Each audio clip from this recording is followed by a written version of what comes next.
Good afternoon. I'd like to show you two books here, both defending the King James Bible. One is called One Book and One Authority by Douglas Stauffer, and the other one's called Final Authority by William Grady. Now both these are excellent books in defense of the King James Bible, but the problem is we Bible believers have gotten into the habit of calling the King James Bible final authority, and I think this is a very subtle way of trying to lay a viewpoint out that there are some other authorities that could actually compete with the King James Bible when there's not. The fact of the matter is that the King James Bible is the authority, not the final authority, the authority. I think we need to start with looking at the King James Bible in that light. The battles with over manuscript evidence, and particularly Greek words and what they mean, and now with the modern versions coming out and fighting against them, have given the idea that the King James Bible is somehow competing with these issues when it's not. All authority comes from the King James Bible.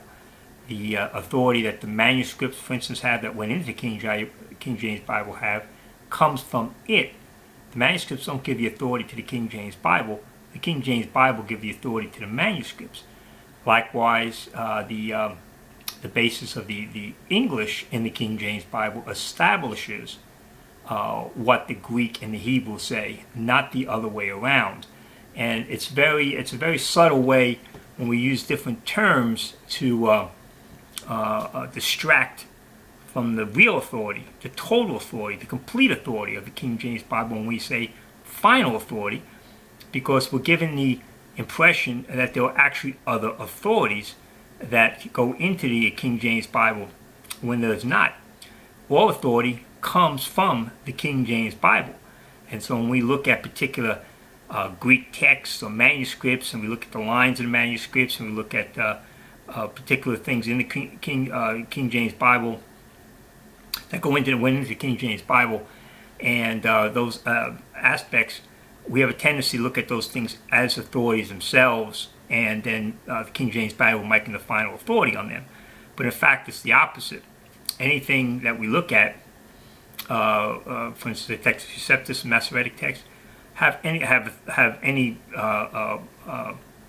viability, a truth, because the King James Bible gives them the truth in those areas. It's the authority coming from the King James Bible that make those other areas viable and truthful. So the fact is that we need to stop calling the King James Bible a final authority and call it the authority, or a good way is all authority. When Esther wrote in Esther 9:29, she wrote, then in the book of Esther, then Esther the queen, the daughter of Abihail, and Mordecai the Jew, wrote with all authority to confirm the second letter of Purim. So when God wrote to us, he wrote with all authority, not final authority, but all authority. And I think the idea is we need to stop calling the King James Bible the final authority and call it what is the authority, the complete, total, absolute authority. Amen. Thank you.